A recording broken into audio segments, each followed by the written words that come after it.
Terima kasih atas waktunya Prof. Stella dan seluruh jajarannya dari Kemendikti udah menerima kami dari Provinsi Maluku Utara. Kita sangat tertarik dan sangat ingin untuk sekolah Garuda hadir di Maluku Utara dan bisa menjadi salah satu dari pilot project pertamanya di Indonesia. Karena permasalahan saya masih banyak pengangguran di Maluku Utara. Tetapi kemudian pengangguran ini tidak memenuhi kriteria yang dibutuhkan oleh industri. Gapnya kita di Maluku Utara ini punya gap antara kualitas SDM yang dihasilkan oleh kampus yang ada di Maluku Utara, itu ada gap dengan skill yang dibutuhkan dari industri yang ada di Maluku Utara. Harapannya ke depan kita tuh ada prodi-prodi baru untuk industri masa depan dan kita belum punya prodi untuk itu. Mengharapkan bantuan dari Kemendikti untuk bisa membantu universitas negeri yang ada di Maluku Utara untuk bisa bertransformasi menghasilkan prodi-prodi baru yang akan menghasilkan SDM dalam 4-5 tahun ke depan yang langsung siap dipakai dan memang dibutuhkan di industri yang ada di Maluku Utara. Satu yang kita tahu dari data dan fakta, sangatlah menentukan kualitas SDM kita itu pengajarnya, dosennya. Kalau kita boleh jujur melihat tantangan, itu masih banyak dosen-dosen kita yang belum optimal untuk mengajarkan ilmu-ilmu yang sebenarnya dibutuhkan oleh industri, kemampuan-kemampuan yang dibutuhkan oleh industri. Dan ini bukan saja kemampuan yang sifatnya skill yang sementara, tetapi ini industri juga akan terus berkembang. Pembukaan program studi di luar kampus utama yang ada kaitannya dengan industri nikel yang mapan, misalnya contoh di UI dan sebagainya begitu untuk ilmu metalurgi, ilmu logam dan seterusnya untuk PSDKU-nya mereka di Unhai. Nanti kita lihat apakah masih ada lahan dan seterusnya atau yang memang lahan idle dari Unhai. Saat ini ada 3-4 bangunan cukup besar milik Unhair di atas lahan 20 hektar di ibu kota Sofifi yang belum dipakai. Jadi universitas yang ada di Indonesia bekerja sama dengan Universitas Unhair membuka perpanjangan prodi PSDKU dari mereka yang kirim ke Unhair. Okay. Thank you so much. Okay, bye-bye. Saya Profesor Stella Christy, PhD. Saya adalah dari akademisi. Saya adalah profesor dan guru besar dan research chair di Tsinghua University, Beijing, China. Tentu saja saya orang Indonesia asli. Saya menyelesaikan gelar S1 dari Harvard University, gelar S2 dan S3 dari Northwestern University. Dan saya sudah menjadi guru besar di Swarthmore College, itu nomor 3 universitas paling baik di Amerika Serikat. Dan sekarang juga saya menjabat sebagai guru besar di Tsinghua University.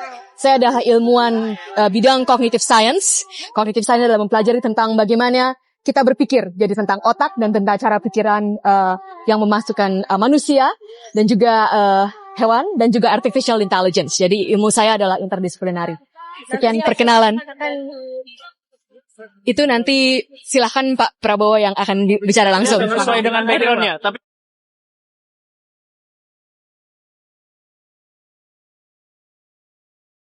pertama, saya mengatakan bahwa akan memberikan gratis uang komite kepada negeri. Kemudian ada yang curhat, katanya swasta juga. Dan akhirnya setelah berhitung-hitung, bersyukur duitnya cukup. Akhirnya di bulan Juli kemarin, swasta dan madrasah pun sudah gratis. Jadi ternyata gratis saja tidak cukup. PR selanjutnya adalah setelah lulus SMA mau kemana. Maka di-launchinglah program beasiswa 1000 anak khusus di Maluku Utara. Jadi untuk tahun depan mulai bulan April sudah bisa mulai menginventaris anak-anak di SMA masing-masing yang ada dalam desil 1, 2, 3, 4, 5 atau jalur prestasi buat mereka yang ingin mendapatkan beasiswa untuk bisa mendaftarkan koordinasi dengan Dinas Pendidikan. Ternyata juga setelah kuliah pun tidak menyelesaikan masalah, keluar kuliah pun mohon maaf masih susah juga cari pekerjaan. Dengan kondisi ekonomi dan digitalisasi saat ini tidak semua skill itu harus kuliah. Banyak sekarang saya ketemu anak-anak muda hanya dengan lulus SMA, SMK dengan skill yang tepat mereka bahkan bisa menghasilkan ratusan juta rupiah per bulan. Untuk itu PR selanjutnya adalah bagaimana kita meningkatkan kualitas dari SMK vokasi. Jadi ke depan anak-anak SMK bisa kita bantu sertifikasi bekerja sama dengan Kementerian SDM sehingga ketika ketika mereka lulus, mereka bisa menggunakan ijazah SMK-nya dan sertifikat yang sudah didapatkan dari kementerian, dan kemudian mudah-mudahan bisa disambungkan dengan industrinya yaitu PLN atau kontraktor PLN, sehingga ada kepastian ketika masuk di SMK tertentu keluar kualitas yang bisa dipercaya dan kerjanya dapat. Oleh karena itu mindset-nya mari kita ubah. Kita bukan hanya mengejar nilai di kertas, tapi kita memastikan bahwa SDM yang dihasilkan oleh SMK atau kampus siap untuk bekerja. Tugas kita memastikan mereka siap untuk bisa memenuhi demand SDM dari industri masa depan, AI, data analisis, food technology, IT, digital marketing. Kita harus berubah, kita beradaptasi. Untuk itulah saya katakan kepada Pak Kepala Dinas Pendidikan bahwa penting untuk memapping guru-guru dan kepala sekolah, dan kemudian dari situ kita mengupgrade diri sesuai dengan kekurangan masing-masing. Untuk bisa mengupgrade diri dengan kondisi kita yang ada di ujung Indonesia, di pulau-pulau, kita memanfaatkan teknologi. Tadi saya diinfo oleh Pak Kadis, kita sudah mendapatkan Smart TV di semua sekolah. Mungkin akhir tahun kita sudah terima Smart TV satu sekolah satu. Kemudian juga kita menganggarkan anggaran untuk beli TV di masing-masing sekolah. Kita juga sudah menganggarkan untuk memasang internet di blank spot, sehingga ke depan kita bisa benar-benar mengimplementasi pembelajaran digital yang sesungguhnya. Artinya buat guru-guru AI, guru-guru bahasa Inggris yang susah kita kirim ke pulau-pulau, dengan internet, dengan TV, gurunya di Jawa atau gurunya di Ternate, mereka anak-anak sekolah di ruang kelas SMA di Makeang atau di Loloda atau di Taliabu bisa lihat di TV, belajar hal yang sama dengan anak-anak yang di Ternate. Ini bukan mimpi, ini hanya masalah waktu, itu akan terjadi. Kita butuh persiapan infrastruktur menuju ke sana. Wow, Saya sudah bisa pendidikan dan kesehatan gratis by the end of 100 hari. Satu provinsi Maluku Utara.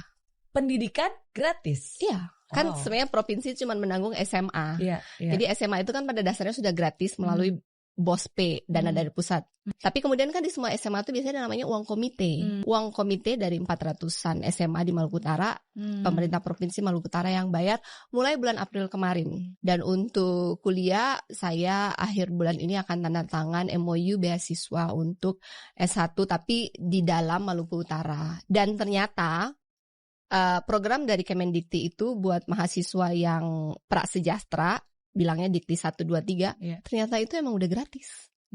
Hanya kita perlu memasukkan datanya di data DTSEN untuk tahu bahwa mereka memang prasejahtera.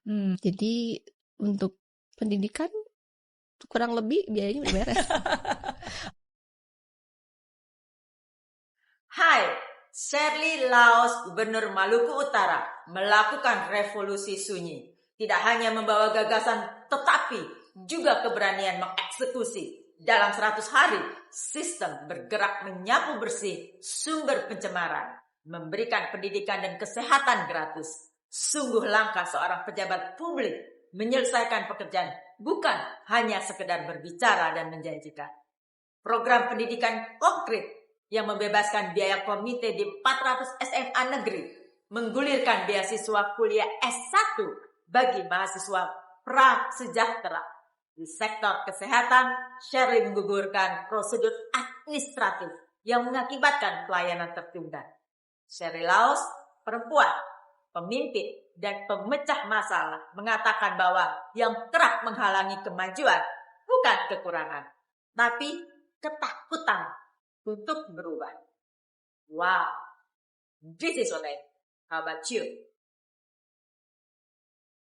Pada saat pertemuan pertama, semua sudah mengisi link yang saya berikan. Terima kasih. Dari data tersebut, kita bisa merenovasi 61 sekolah menggunakan APBD dan kita mendapatkan bantuan 54 sekolah renovasi menggunakan APBN. Pesan saya, jika sekolah jelek, tulis di Dapodik sekolah jelek. Jangan sekolah jelek di Dapodik bilang sekolah bagus, habis itu minta ke kepala dinas renovasi sekolah. Karena ketemu ilmunya. Karena orang ini baru bisa kasih bantuan kalau di Dapodik dan di dunia nyata itu sama. Jadi mari jujur, Dapodik itu kalau hitam bilang hitam, putih bilang putih. Yang hitam tulis putih Dapodik. Kalau memang fasilitasnya kurang di Dapodik, pusat pun bisa lihat, pusat bisa kasih. Seperti 54 titik yang pusat kasih itu tiba-tiba aja pusat kasih karena data dari Dapodik. Jadi segera perbaiki Dapodik dengan jujur supaya tahun depan orang dapat lagi lebih banyak lagi dari pusat. Kita harus berubah, kita beradaptasi. Untuk itulah saya katakan kepada Pak Kepala Dinas Pendidikan bahwa penting untuk memapping guru-guru dan kepala sekolah. Bukan untuk menggeser kalian, tetapi kemudian Kemudian untuk bisa memperbaiki diri, kita harus bisa bercermin dulu kita sekarang ada di stage mana. Dan kemudian dari situ kita mengupgrade diri sesuai dengan kekurangan masing-masing. Karena tujuannya adalah bagaimana kita bisa memetakan potensi dari semua guru yang ada di sekolah menengah. Kita bisa potensikan apa kekurangan dari Bapak Ibu. Kemudian kita bisa membuat roadmap yang kurang kita tambahkan pelatihan di mana. Yang sudah bagus kita tingkatkan kemana. Ini bukan hanya tentang masa depan Bapak Ibu. Ini tentang masa depan 71.000 anak-anak Maluku Utara yang saat ini ada di sekolah menengah. Saya tidak mau mereka menghabiskan 3 tahun dengan bermimpi mereka punya masa depan yang cerah. Ketika mereka selesai lulus, ternyata mereka tidak punya skill dan kompetensi yang cukup untuk bersaing di dunia usaha, di marketplace. Ketika itu terjadi udah terlalu terlambat. Dengan kompetisi yang sangat tinggi di marketplace sekarang, 3 tahun itu harus dimanfaatkan dengan baik. Bukan belajar banyak, belajar tepat, belajar yang anak-anak butuhkan sesuai dengan niat,